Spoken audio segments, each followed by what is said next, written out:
Hello and welcome back, as always, here on Sound Financial Bites. My name is Paul Adams. I am your co-host. And my name is Cory Shepherd. I am your co-host. No, Luke. And together we are, maybe like we reassemble as Voltron. I don't know. That would be a childhood like dream of mine come true. Monotron? Moneytron, Sound Financial Tron. I don't know. Everyone tunes in late to this one. Yeah, exactly. Maybe I just skipped that intro. All right. Well, in any case, we're so glad you could join us. Episode 116, where we're picking up on the concept of really stopping saving money and start building wealth. You see, to build wealth, we have to build up assets. And we cannot help that as society. And many of the people that have controlled the advertising, I'm not a black helicopter here, but they now. But yeah. Right. Oh yeah, I'll get there eventually, I'm sure, on this podcast. We do have plans for a very special podcast that is going to come up one of these days. And when that one happens, and you'll know I'm not going to give anything away because nobody's done this before, but if I do what Cory has been discouraging me from doing, I will probably get a little weird at some point during that podcast. But this is not Black Helicopter Day. This is just, they've controlled, the banks, the financial institutions have all controlled most of the media that educates the general public and the advisors. Because of that, we fall into things like savings. We fall into things like we save up to spend. We don't know why. So that's why we've established this idea of the wealth coordination account. So if you're just new to this idea of the wealth coordination account, go back, listen to episode 116. You can go to 117.sfgwa.com and get some of the same downloads for episode 116. And I think it'll really serve you to pick those up and be able to see some of these slides if you're just tuning in by podcast. We've talked about the wealth coordination account's job is to buy assets. If it buys assets, it then needs to make sure that it takes the profits from those assets and puts them back in. And it also is the first financial commitment we make every month. The definition of what it would buy as an asset is anything that puts money in your pocket now or has the ability to put money in your pocket in the future without changing your lifestyle. So let's look at some examples of what that might look like in practice. So for those of you joining us on YouTube, what you're going to see is this really well-dressed couple that clearly went to design school or something between the couch they're sitting on and, they're like perfectly coiffed hair. But in this case, they're making $400,000 a year and they're saving $80,000. In this case, 20% of gross income. Pretty simple. And something they could buy that would be an asset that most people don't realize could be an asset is a vacation home. You could buy a vacation home as an asset because why, Cory? Why is that an asset, but my primary residence is not? So the first place I go is are your clothes hanging in the closet permanently? So take your clothes out of the closet, make it a, insert online way to rent your house here. And now it's generating cash flow. You could use it from time to time, just like you might use a hotel that you'd go to or any other property. It's not actually changing your lifestyle, whether that's in your life or not. That's it. Yeah. And it's the idea that it's providing cash flow now, puts money in your pocket now. And if you sold it, you don't change your lifestyle. It's pretty simple. Like you could just vacation there and rent the neighbor's house. Or you could write into the sales contract, I get to come back and have this property again the second week of May every year is because it's family tradition. Whatever you choose. But that, a couple episodes ago, Cory spilled a huge amount of yerba mate tea across the table, and I just about did just now. So if you heard the gasp while you're listening to the podcast, that is why. It was actually me sad that he didn't spill it. I thought we were going to be even. Yeah. It's like, no. Nope. I had drank mine down. So a vacation home could be an asset. What else could be an asset? Well, certain kinds of collectibles could be an asset. You could go out and buy like that, one of those collectible Corvettes. It's like 55 and a half. It's in the garage. It's cared for. It's insured. Here's the thing, though. If you decide to join the Corvette Club, then you make a bunch of Corvette friends, and you all go down Corvette drives. Now it's part of your lifestyle, no longer an asset. So it's a really clear delineation of when is it an asset, when is it not. There's even some fun ways you can live in your wealth, like maybe you buy a bunch of original artwork, hang it up on the walls, let it appreciate for a few years. You buy it below market value. You let it stay on your walls for a few years where it's seasoned, and now you donate it to charity at market value. because it's been in your walls long enough, actually getting a 2x return. That could be an asset. Okay. Other kinds of real estate, investment real estate, rental real estate, even you speculate, that could be an asset. Life insurance, certain kinds of life insurance could be an asset. Certainly mutual funds, business ownership, 401ks, IRAs, Roths, all this traditional financial tools you'd be familiar with could all be an asset, and investing back in your own human capital, coaching, education, etc. Your health. Oh my gosh. Yes. Yeah, maybe this is a good side note to talk about that. There is no amount of income you're likely to earn that will be worth having trashed your health, because many people throw their health down the toilet trying to earn their money. And then in their old age, they lose all their money trying to deal with their health. So we are huge fans. We actually plan on having some naturopaths come on this year about really staying on top of your health.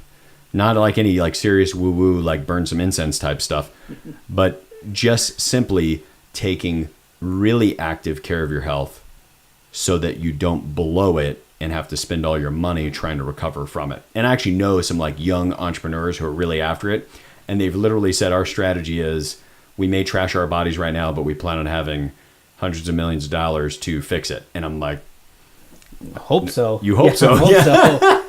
Well, and because this is part of our early season 4 dedicated to the white coat window and physicians, just to all the doctors out there listening, I know that your profession, especially early in your career, is about helping other people find great health, and it puts you in some compromising positions of making choices and taking it right to the limit on your own health. And just know that we feel for you, and we're supporting you and doing everything you possibly can in the midst of all that to keep yourself and your body healthy, because that's what all this is for. Yeah. So now we've gone out and we bought assets. So first place we put money. Second, it went out and bought assets. Third, we need to make sure that the things that produce income or produce profit, those assets we purchase, that money gets dropped back into the wealth coordination account. Because otherwise, what happens? Let's say you did sell an asset. You sold a piece of property, something else. What account do people put the proceeds into right now? Their checking account. And you can't get away from the fact that it's super easy to look at your spouse and be like, yeah, I'm feeling pretty flush. Yeah, we're pretty flushed right now. We sold that property, got an extra $80,000 in cash, and we've been thinking about going to Hawaii. And I'm not saying you blow all the money, but if $10,000, $20,000 every time an opportunity like that comes in just gets lost in the sauce of life, that's a lot of money you ultimately don't have. So just to keep it all in the wealth building ecosystem, we put it right back in the wealth coordination account and look for other assets. Like your business accounting class in college, which many people who went to liberal arts had to take some kind of accounting class, even if you're not in business. Basic accounting principles say don't commingle funds for different purposes. So that's why this wealth coordination account has to be a checking account that you can write straight out of, so you don't have to transfer into your other accounts all the time. You can keep that separate, kind of like planting out in your fields, not eating the seed corn, putting that back out in the field every time. Hey everyone, I want to let you know I'm interrupting this podcast for a good reason. If you're someone who's enjoying this podcast, if our philosophy is helping you better think about money, then this offer is for you. We've opened up a financial inquiry call for our listeners of Sound Financial Bites. Our financial inquiry call is 15 minutes where one of our team will ask you some key questions, understand your concerns, and if appropriate, schedule you for a philosophy conversation with myself or Sound Financial Group's president, Cory Shepherd. If you email us at info@sfgwa.com with inquiry in the subject, we will reply back to you with a link to our team calendar so you can schedule a call at a time that's least invasive for you. Even if we're not a fit, the team member having the call with you will point you in the direction of resources we have that can help you in whatever the next step for you in your financial journey is. Now back to your podcast already in progress. Well, and I'll give you one thing we've watched in just human behavior and the way people think about money. Most of you, if you're listening to this podcast, we hope that you started with us at episode 0 and you've just listened every single week since then. That's probably not the case. You're probably parachuting in. This may be the first episode you've seen. You may have seen one of us speak at a conference or something. You're like, oh, I'm jumping into it. Well, here's the thing that's at issue. Most people spend less than 2 hours a year every single year taking care of their long-term financial decisions. Most people spend less than 2 hours a year. What we've watched is people will quote unquote save money, but it ends up like automatically deferring into a 401k or some automatic transfer from their bank account. The problem that causes is we're not conscious of our long-term wealth building. This has you making an active decision every month to put money aside to long-term wealth building. And what you cannot get away from is given at least once a month, even if it's for 10 minutes while you make the transfer, you're thinking about your long-term wealth building. And you're thinking about, gosh, there's like $20,000 in there now. What am I going to do with it? It changes the way you think about long-term wealth building and actually increases your human performance and practices as it relates to wealth building. It's very difficult to get away from and super important. So we got now, money goes in first. Money buys assets from the wealth coordination account, and the profits from those assets land back in the wealth coordination account. Well, here's the thing. This family's got $400,000 of income. They're setting aside $80,000. So I don't want to be too overly complex. It'll be pretty obvious if you're looking at the slides, but even if you're driving in your car right now, hopefully not watching this on YouTube while you drive down the road. Yes. $400,000 minus $80,000 they're saving means somewhere in their life, lifestyle, taxes, whatever, $320,000 a year is being used. So we don't want our clients to get to retirement. We've talked about that before. That's not our goal, is that you retire. Is even a relatively recent invention. It's not something people used to do. We would retire an old animal or retire an old piece of equipment. What we want to do is reach definite financial independence so that we have a work optional lifestyle. Well, how we get to DFI or definite financial independence is have the passive income, what can be generated from the assets, to be more than your household expenses. Because it doesn't mean you need, like, for goodness sakes, it doesn't mean that because you have enough money, you're going to walk. Like, for most of you listening to this, you're probably making as a household between that $300,000 to $1.5 million range. You don't earn that kind of money because you don't have some passion for what you do usually. So you spend an entire career building up knowledge, building up networks, building up client base, building up employees in your company that can do it well. Or if you're a physician, building up the network of who you'd refer to handle it. Series of accomplishments in either way. Yeah. Yeah. Who wants? I actually sat at a conference once, and the guy's entire purpose for doing his talk was, I think everybody is doing what they're doing for a living so that they don't have to do it anymore. And that was the corner piece for the work he does for his clients. And I was like, what in the...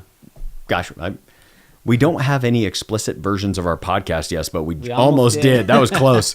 But it's like, what in the what? As my pastor would say, why would somebody want to spend their entire life getting super accomplished at something to no longer do it? That would be like my kids working really hard to learn to ride a bike to then be like, glad I checked that off the list and never ride a bike again.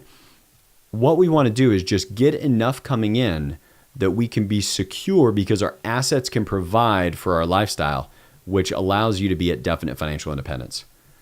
And that what you can do now is save 100% of your earned income. So whether you're a physician on staff with a medical group and you've got $450,000 a year coming in, or you're an entrepreneur that some years you make 200, but other years you make $1.2 million, if you're in the position where your assets can provide for you and your family's lifestyle, then 100% of your income can be set aside.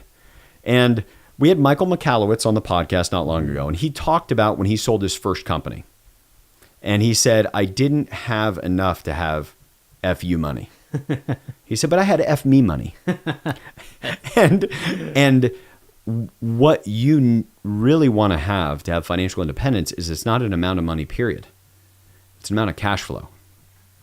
And that wealth coordination account, keeping money moving, making sure you're paying attention to buying assets, can be one of the most important ways that you take advantage of your window.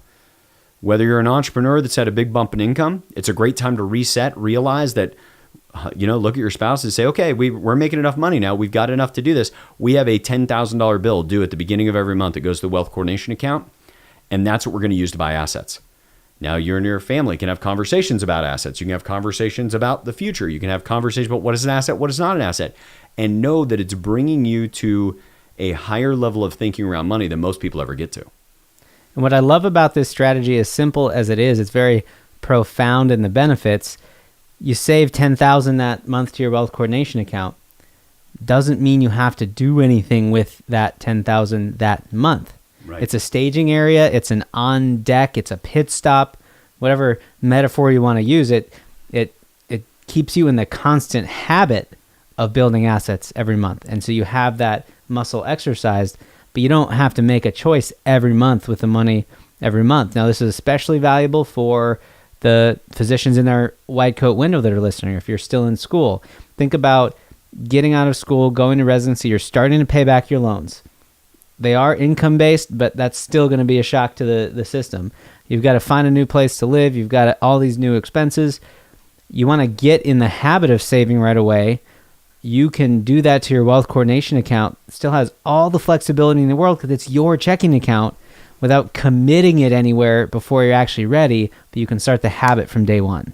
And by the way, if you're listening to this and you're in a household where the money's tight for whatever reason, do $25 a month.